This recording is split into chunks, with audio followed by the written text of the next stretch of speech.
Assalamualaikum warahmatullahi wabarakatuh. Hai teman-teman, pada kesempatan kali ini saya akan memaparkan materi final test mata kuliah manajemen dakwah dengan dosen pengampu Ibu Rizkiatul Hasanah, SOS MSOS.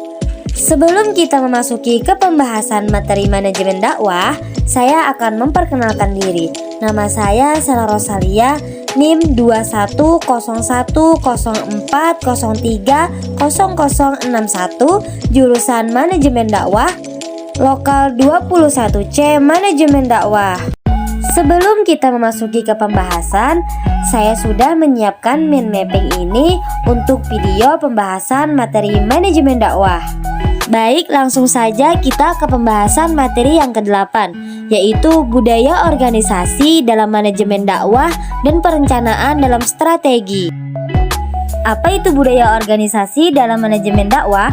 Budaya organisasi dalam manajemen dakwah. Budaya organisasi dapat didefinisikan sebagai perangkat sistem, nilai-nilai, keyakinan-keyakinan, asumsi-asumsi, atau norma-norma yang telah lama berlaku, disepakati dan diikuti oleh para anggota suatu organisasi yang kemudian menghasilkan budaya sosial atau budaya masyarakat sebagai pedoman perilaku dan pemecahan masalah-masalah organisasi. Bagaimana perencanaan dakwah strategis? Perencanaan dakwah strategis, perencanaan dalam dakwah Islam bukan merupakan sesuatu yang baru. Akan tetapi, aktivitas dakwah di era modern membutuhkan sebuah perencanaan yang baik dan menjadi agenda yang harus dilakukan sebelum melangkah pada jenjang dakwah selanjutnya. Perencanaan juga merupakan sebuah proses untuk mengkaji apa yang hendak dikerjakan di masa yang akan datang. Perencanaan dakwah adalah salah satu bagian dari fungsi-fungsi manajemen dakwah. Apa saja manfaat perencanaan dakwah? Menurut Munir dan Wahyu Ilahi, bahwa ada beberapa manfaat yang dapat diraih dengan melakukan perencanaan dakwah, yaitu sebagai berikut.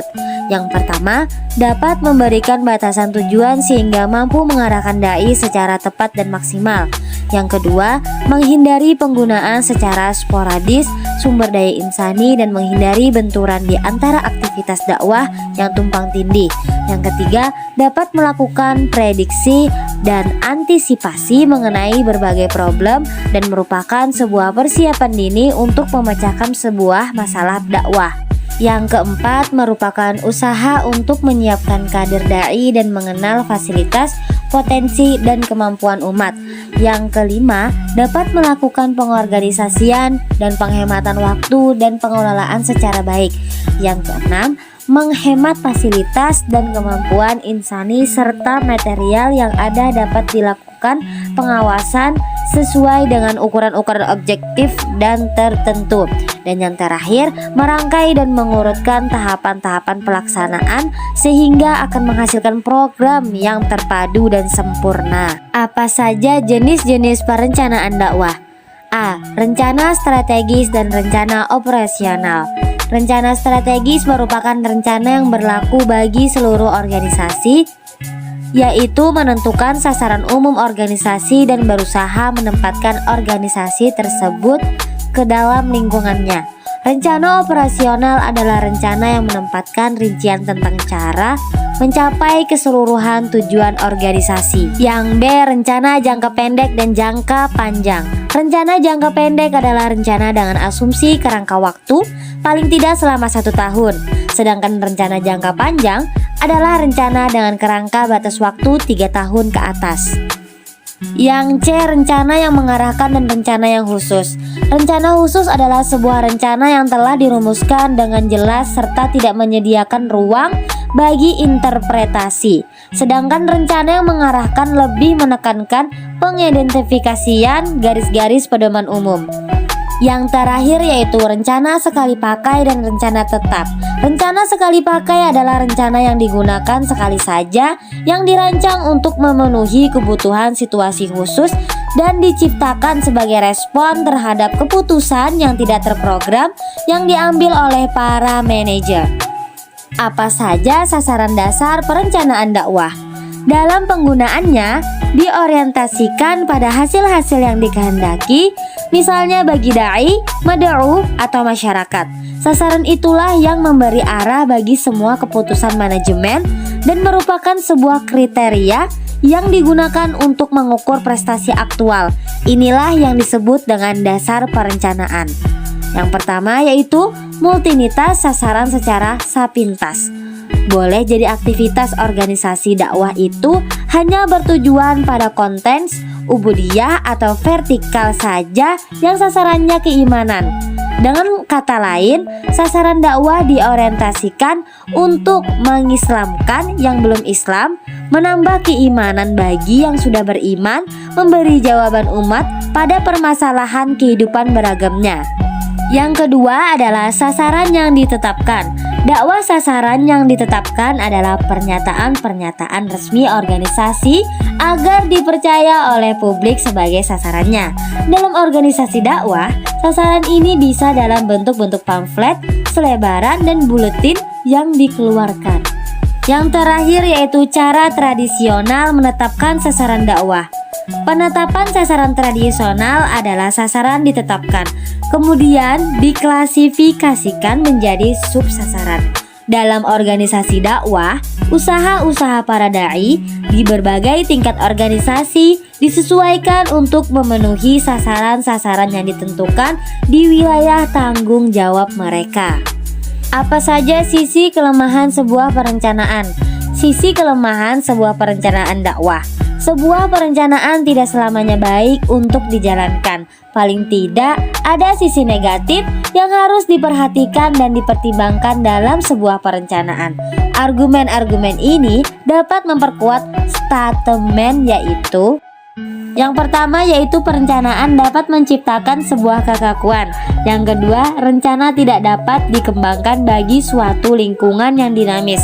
Yang ketiga, rencana-rencana formal tidak dapat menggantikan intuisi dan kreativitas. Dan yang terakhir, rencana memusatkan perhatian para manajer pada persaingan.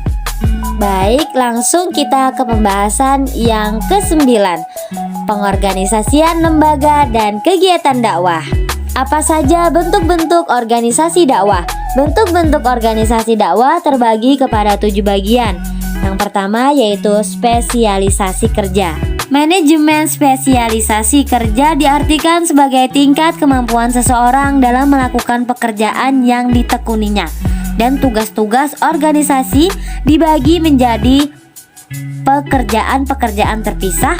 Pembagian kerja. Hakikat spesialisasi kerja adalah suatu kegiatan yang dilakukan oleh seorang individu akan menjadi lebih baik jika pekerjaan tersebut dipecah-pecah menjadi sejumlah langkah dan setiap langkah diselesaikan oleh seorang individu yang berlainan. Yang kedua, keterampilan konseptual, yaitu kemampuan analitis umum, berpikir nalar, kepandaian dalam membentuk konsep, serta konseptualisasi hubungan yang kompleks dan berarti dua, kreativitas dalam mengembangkan ide serta pemecahan masalah, kemampuan untuk menganalisis peristiwa-peristiwa dan kecenderungan-kecenderungan yang dirasakan, mengantisipasi perubahan-perubahan dan melihat peluang serta masalah-masalah potensial.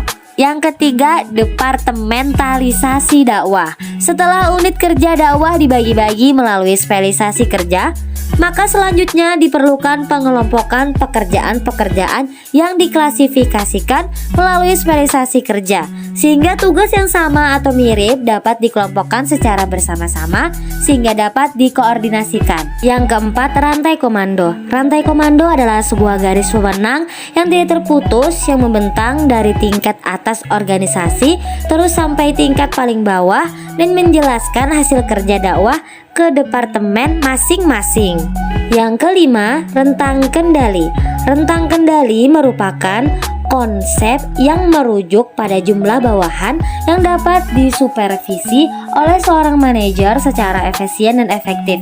Walaupun pada sejarah manajemen belum ada standarisasi, yakni tak ada kesepakatan ideal tertentu, namun dapat diukur dari tingkatan dalam organisasi. Yang keenam, sentralisasi dan desentralisasi.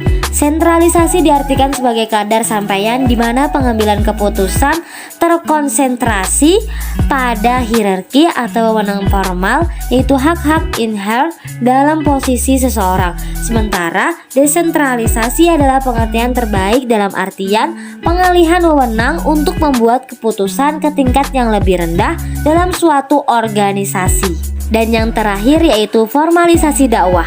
Formalisasi dakwah adalah sejauh mana pekerjaan atau tugas-tugas dakwah dalam sebuah organisasi dakwah dilakukan dan sejauh mana tingkah laku, skill, dan keterampilan para dai dibimbing dan diarahkan secara prosedural oleh peraturan.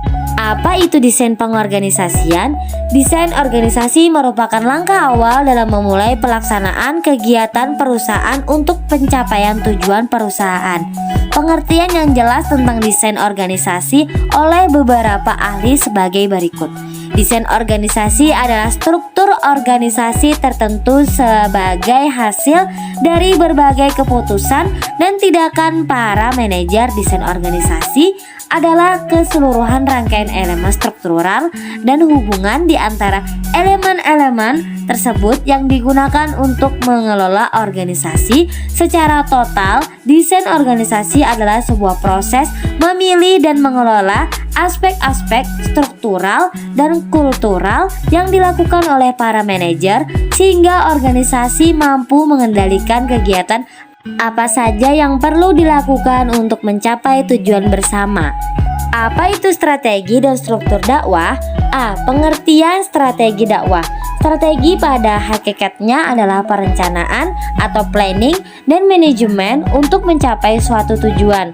Tetapi untuk mencapai tujuan tersebut, strategi tidak hanya berfungsi sebagai peta jalan yang hanya menunjukkan arah saja, melainkan harus menunjukkan sebagaimana teknik cara operasionalnya.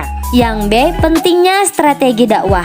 Pentingnya strategi dakwah adalah untuk mencapai tujuan, sedangkan pentingnya suatu tujuan adalah untuk mendapatkan hasil yang diinginkan. Fokus perhatian dari ahli dakwah memang penting untuk ditunjukkan kepada strategi dakwah, karena berhasil tidaknya kegiatan dakwah secara efektif banyak ditentukan oleh strategi dakwah itu sendiri. Yang C, struktur ilmu dakwah. Struktur ilmu dakwah akan berkaitan dengan pemberian kerangka sumber, filosofis, teoritis, dan teknis mengenai unsur-unsur dakwah, konteks dakwah, dan interaksi antar unsur-unsur yang melahirkan problema dakwah. Sebagai kajian macam-macam ilmu tersebut menjadi salah satu isi penjelasan epistemologi kurikulum kependidikan dakwah sebagai bagian dari proses dakwah. Apa itu komunikasi dan desain organisasi? Penggunaan teknologi informasi sangat mempengaruhi cara anggota organisasi dakwah dalam berkomunikasi, menyampaikan informasi, dan dalam menyampaikan aktivitas mereka. Komunikasi dan pertukaran informasi di antara anggota organisasi tidak lagi dibatasi oleh ruang dan waktu. Kondisi ini berarti bahwa organisasi-organisasi dakwah tidak lagi hanya menopang dan mempermudah informasi dan kegiatan-kegiatan kerja dakwah secara horizontal dan vertikal. Apa tujuan pengorganisasian? Tujuan pengorganisasian adalah agar dalam pembagian tugas dapat dilaksanakan dengan penuh tanggung jawab. Dengan pembagian tugas, diharapkan setiap organisasi dapat meningkatkan keterampilannya secara khusus, spesialisasi dalam menangani tugas-tugas yang dibebankan. Apabila pengorganisasian itu dilakukan secara serampangan, tidak sesuai dengan bidang keahlian seseorang, maka tidak mustahil dapat menimbulkan kegagalan dalam penyelesaian pekerjaan itu. Tujuan organisasi dapat dirumuskan dan ditetapkan dengan jelas. Pembahasan yang ke-10 yaitu uraian pekerjaan dan hierarki kerja. Apa itu manajemen puncak? Manajemen puncak pada tingkatan pertama akan muncul istilah manajemen puncak dan dalam bahasa Inggris disebut dengan istilah top management. Manajemen puncak merupakan level paling atas di dalam manajemen yang diisi oleh kalangan petinggi dan eksekutif yang nantinya bertugas untuk menjalankan ilmu manajemen. Manajemen puncak terdiri dari orang-orang yang memiliki keterampilan konsep yang baik supaya bisa memimpin suatu organisasi atau perusahaan secara keseluruhan. Untuk bisa membangun tim kerja yang baik, Sehingga siapa saja yang duduk di tingkatan manajemen ini harus punya keterampilan memimpin. Apa itu manajemen tingkat menengah? Pada tingkatan manajemen yang kedua disebut dengan istilah manajemen menengah, dan dalam bahasa Inggris disebut middle management. Manajemen menengah pada dasarnya bertugas sebagai penghubung antara manajemen puncak dengan manajemen lini pertama yang dibahas di bawah. Siapa saja yang menjalankan profesi di bagian manajemen menengah bertanggung jawab untuk membawahi dan juga mengarahkan kegiatan-kegiatan manajer lain dan juga para karyawan yang menjalankan kegiatan operasional perusahaan. Sehingga tugas dan tanggung jawab dari manajemen menengah mencakup banyak hal dan menyentuh semua bagian dalam tubuh perusahaan. Adapun jabatan yang masuk ke dalam manajemen menengah ini mencakup manajer cabang, kepala pengawas, kepala departemen, kepala bagian, plant manager, factory manager, regional manager, dan lain sebagainya. Apa itu manajemen lini pertama? Manajemen tingkatan lini pertama, manajemen ini pertama atau low level manajemen adalah tingkatan manajemen yang berada paling rendah dalam suatu organisasi perusahaan. Tugas mereka adalah memimpin dan mengawasi performa tenaga kerja operasional. Oleh karena itu, manajemen tingkat pertama ini akan lebih mengandalkan kemampuan teknikal dan kemampuan komunikasinya. Berbagai kemampuan dalam hal konseptual hampir tidak dibutuhkan sama sekali oleh manajer lini pertama. Selain itu, mereka juga tidak membawahi manajer lainnya. Contoh sebutan yang berlaku untuk manajemen tingkat pertama ini adalah supervisor atau mandor. Mereka secara langsung dipilih oleh manajemen tingkat menengah. Selanjutnya ke pembahasan materi yang ke-11, kewenangan dan tanggung jawab. Apa itu pengertian kewenangan dan tanggung jawab?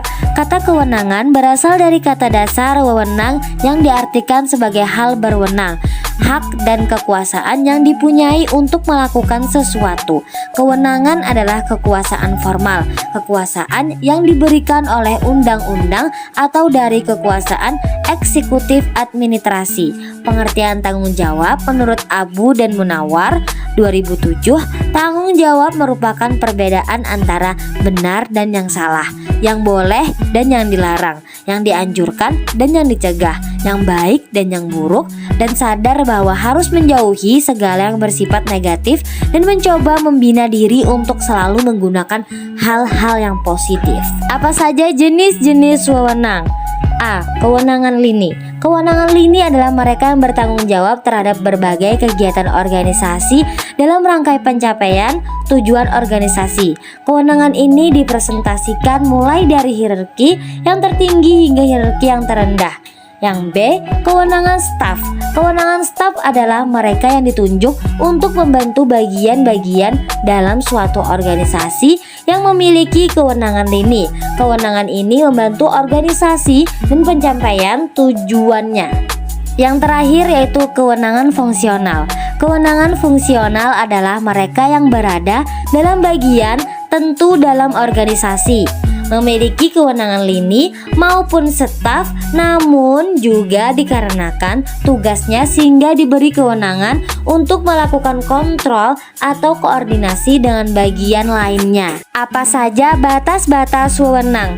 A. Batas-batas yang ditentukan ini berkaitan atau ditentukan dengan objek atau materi tentang apa. Disebut dengan istilah ration materi, tentang objek atau materi. Menurut sifat objeknya, dari keputusan yang dibuat bukan termasuk wewenang alat administrasi negara yang bersangkutan.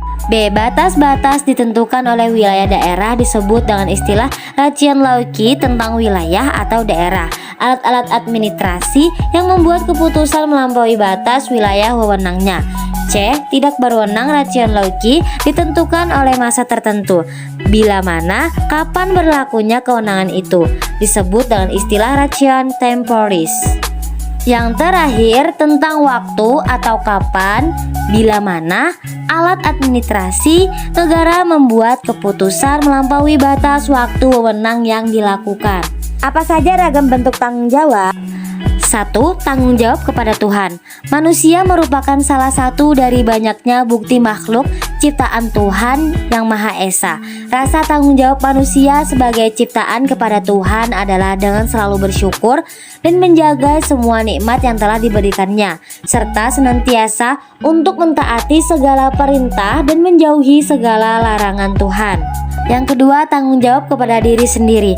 Menanamkan sikap tanggung jawab pada diri sendiri dapat mencerminkan karakter diri kita. Tanggung jawab dengan diri sendiri yaitu menjaga diri sendiri dari hal-hal yang membahayakan, menjaga kebersihan diri, menjaga kesehatan dan gizi seimbang, menjaga keamanan, melaksanakan apa yang sudah dijanjikan, bertanggung jawab terhadap perkataan dan perbuatan, bertanggung jawab terhadap keputusan yang menjadi pilihannya. Yang ketiga, tanggung jawab kepada keluarga. Bertanggung jawab dalam keluarga adalah dengan selalu menjaga nama baik keluarga dengan cara memelihara kebersihan, kenyamanan, keamanan dalam keluarga, mematuhi aturan yang telah ditetapkan bersama-sama, bertingkah laku sesuai norma dan aturan yang berlaku dalam keluarga, menjaga keharmonisan keluarga dengan saling menyayangi, menghormati, dan menghargai. Yang keempat, tanggung jawab kepada lingkungan dan masyarakat. Sebagai makhluk sosial, tentunya kita memiliki tanggung jawab dalam lingkungan bermasyarakat yang dapat dilakukan diantaranya dengan A. Berpartisipasi dalam kegiatan yang diselenggarakan masyarakat, misalnya menjaga kebersihan lingkungan, menjaga keamanan dan ketertiban dalam masyarakat. B. Tidak melakukan perbuatan yang tidak sesuai dengan peraturan atau norma yang berlaku. C. Berani melaporkan kejadian yang merugikan masyarakat kepada yang berwenang. D. Menghargai perbedaan agama, suku, dan budaya. Yang terakhir, tanggung jawab kepada bangsa dan negara. A. Menjaga kesatuan dan persatuan bangsa. B. Mencintai tanah air dengan melestarikan bahasa dan seni budayanya. C. Menghargai keanekaragaman yang dimiliki oleh bangsa Indonesia. D. Selalu mencintai semua produk-produk buatan dalam negeri. Lanjut ke pembahasan materi yang ke-12. Pemimpin dan menggerakkan kegiatan organisasi dakwah. Apa itu penggerakan dakwah? Memimpin dan menggerakkan kegiatan organisasi dakwah. Penggerakan atau actuating secara literatur berarti menggerakkan atau mulai tindakan untuk melaksanakan secara fisik hasil perencanaan atau planning dan organisasi atau organizing, maka perlu diadakan tindakan kegiatan yaitu actuating, penggerakan, sama dengan pelaksanaan. Penggerakan merupakan bagian yang sangat penting dalam manajemen sebab tanpa actuating maka perencanaan dan pengorganisasian, planning and organizing tidak dapat direalisasikan dalam kenyataan. Penggerakan actuating adalah suatu fungsi pembimbing dan pemberian pemimpin serta penggerakan orang agar kelompok itu suka dan mau bekerja. Syekh Mahmud Hawari menyebutkan penggerakan dengan at-taujih, yaitu pemimpinan selalu memberikan jalan, petunjuk atau ilmu pengetahuan, serta memperingatkan terhadap anggota atau karyawan guna mencapai tujuan yang sebenarnya. Dalam kegiatan dakwah, penggerakan dakwah merupakan inti dari manajemen dakwah, karena dalam proses ini semua aktivitas dakwah dilaksanakan. Dalam penggerakan dakwah ini, pimpinan menggerakkan semua elemen untuk melakukan semua aktivitas dakwah yang telah direncanakan. Penggerakan dakwah merupakan salah satu dari fungsi manajemen, yaitu seluruh proses pemberian motivasi kerja para bawahan sedemikian rupa sehingga mereka mampu bekerja dengan ikhlas demi tercapainya tujuan organisasi dengan efisien dan ekonomis. Yang kedua, pemberian motivasi. Pemberian motivasi, istilah motivasi, motivation berasal dari bahasa Latin yakni mover yang berarti menggerakkan. To movie. Motivasi adalah proses menjelaskan intensitas, arah, ketekunan seorang individu untuk mencapai tujuannya. 3 elemen utama dalam definisi ini adalah intensitas, arah, dan ketekunan. Motivasi mempersoalkan bagaimana caranya mendorong gairah kerja bawahan agar mereka mau bekerja keras dengan memberikan semua kemampuan dan keterampilannya untuk mewujudkan tujuan organisasi atau perusahaan. Motivasi merupakan kegiatan yang mengakibatkan, menyalurkan, dan memelihara perilaku manusia. Yang ketiga yaitu melakukan bimbingan. Bimbingan dapat diartikan sebagai tindakan pemimpin dakwah yang dapat menjamin terlaksananya tugas-tugas dakwah sesuai dengan rencana dan ketentuan-ketentuan yang sudah digariskan.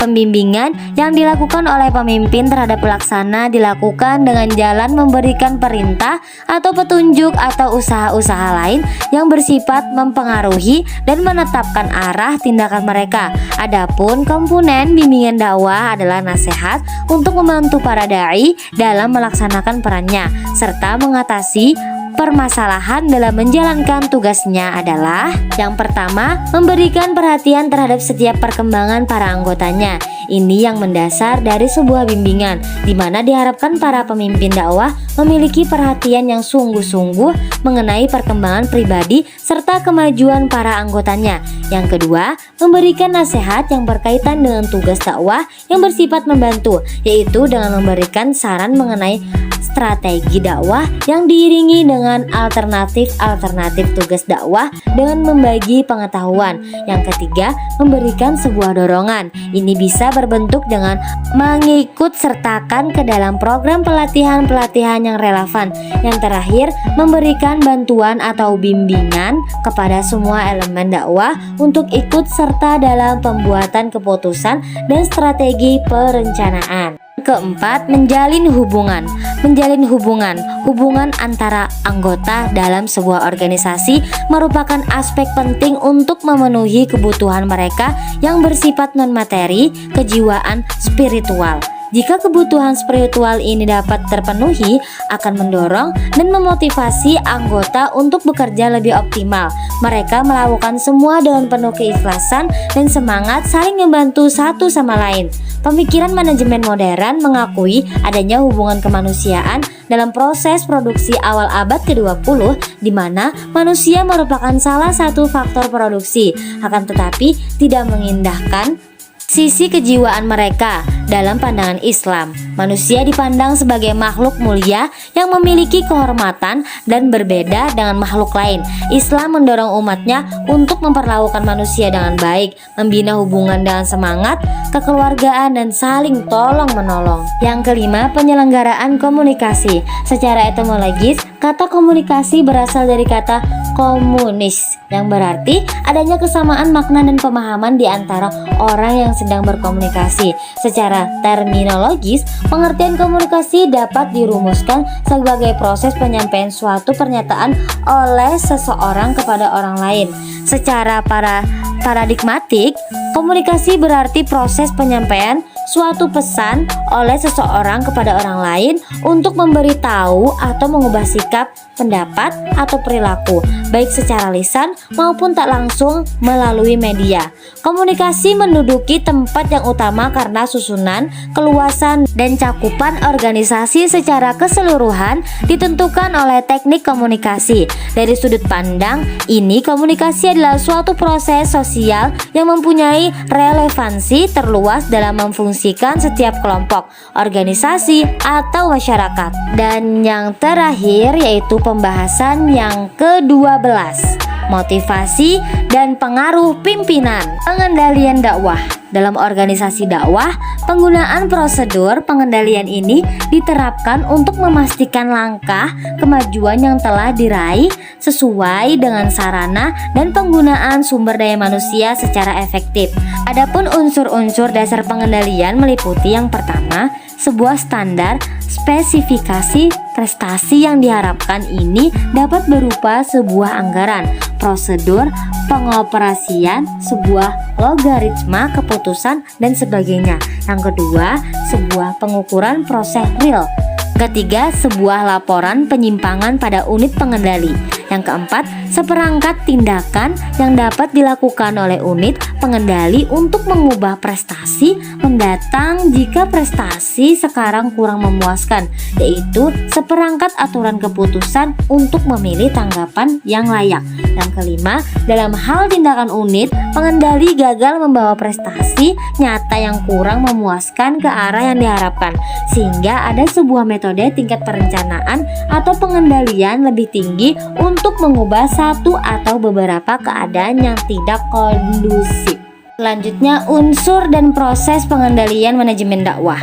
Pada dasarnya, proses pengendalian manajemen dakwah yang efektif itu bersifat formal. Namun, pada realitasnya, pengendalian informal lebih dominan, bahwa proses pengendalian manajemen merupakan sebuah tahapan yang saling berkaitan satu dengan lainnya, yang terdiri dari yang pertama, pemrograman. Pada tahapan ini, organisasi dakwah menentukan program-program yang akan dilaksanakan dan memperkirakan sumber daya dai yang akan dialokasikan untuk setiap program dakwah yang telah ditentukan.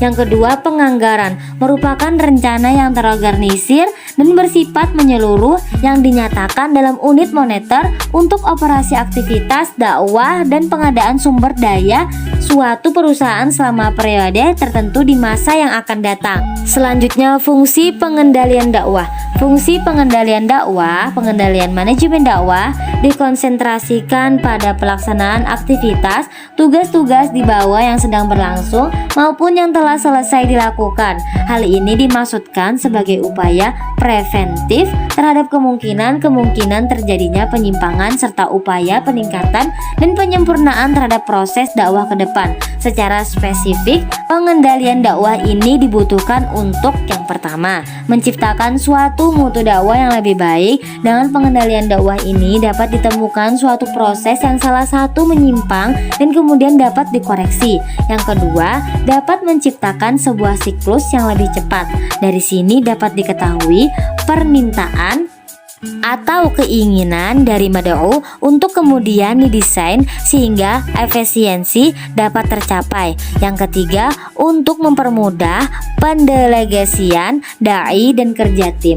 Pada proses pengendalian atau penilaian ini dimaksudkan untuk mempermudah penempatan para dai di lapangan dengan dilakukan penilaian terhadap prestasi kerja mereka. Selanjutnya, tugas manajer dakwah adalah sebagai pemberi wewenang yang kemudian diteruskan kepada para anggotanya dan selanjutnya diaplikasikan kepada seluruh proses rencana kerja yang dijadikan sebagai standar dakwah.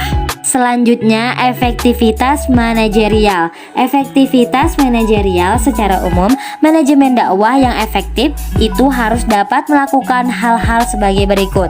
Yang pertama, dapat menentukan visi, misi, dan sasaran jangka panjang dakwah. Yang kedua, membuat rencana tahapan yang realistis dengan pengukuran kualitas pelaksanaan misi dakwah dalam yang berkesinambungan. Yang ketiga, mengembangkan kreativitas dan daya inovasi sumber daya manusia dai, pemberdayaan dan peningkatan motivasi serta kualitas kinerjanya. Yang keempat, peningkatan kualitas sumber daya manusia merupakan strategi dakwah yang terpadu. Dan yang terakhir, proses pengambilan keputusan dilaksanakan dengan memperhatikan aspirasi mad'u, proses dakwah dan elemen yang terkait melalui komunikasi yang efektif dan efisien. Selanjutnya, produktivitas organisasi. Produktivitas organisasi dakwah ini dapat diartikan sebagai kualitas strategi dakwah yang perlu untuk ditingkatkan agar dapat mendorong gerak organisasi itu sendiri. Prinsip-prinsip umum tersebut yang perlu diperhatikan dalam hal ini yaitu: yang pertama, fokus utama dari usaha dakwah harus diorientasikan pada mad'u. Yang kedua, kualitas dari kepemimpinan yang memenuhi syarat atau qualified. Yang ketiga, nilai dan perencanaan kualitas sudah diintegrasikan dalam strategi dakwah. Yang keempat, memelihara sebuah kerjasama yang baik antar tim. Dan yang terakhir, pemberdayaan sebuah tanggung jawab dan wewenang. Evaluasi dakwah. Evaluasi dakwah merupakan alat yang digunakan untuk mengukur suatu program atau kegiatan dakwah agar dakwah sesuai dengan rencana, sesuai dengan target dan tujuan yang diinginkan oleh pelaku dakwah. Yang terakhir yaitu evaluasi perencanaan dakwah. Evaluasi perencanaan dakwah didefinisikan sebagai proses pemikiran dan pengambilan keputusan yang matang dan sistematis mengenai tindakan-tindakan yang akan dilakukan pada masa yang akan datang dalam rangka penyelenggaraan dakwah. Oke teman-teman, itulah tadi penyampaian mind mapping dari saya. Semoga bermanfaat. Wassalamualaikum warahmatullahi wabarakatuh. Dadah.